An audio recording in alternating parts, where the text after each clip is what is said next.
Con la scusa di farsi accompagnare al bagno ha aggredito una militare della Guardia di Finanza prendendole la pistola di ordinanza e cercando di fare fuoco.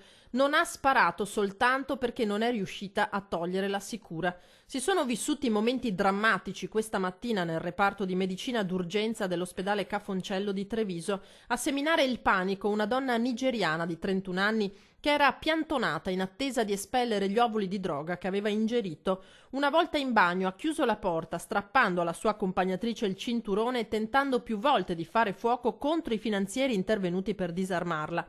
Ne è nata una colluttazione, in reparto è arrivata la polizia, la 31enne rannicchiata su un letto non voleva lasciare la pistola.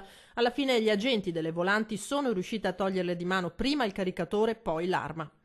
A dare notizia dell'episodio il ministro dell'Interno Matteo Salvini, che ha espresso solidarietà alle forze dell'ordine e ribadito la tolleranza zero verso questi soggetti. Indagini sono in corso, il fatto ha scosso non solo i presenti ma l'intera città.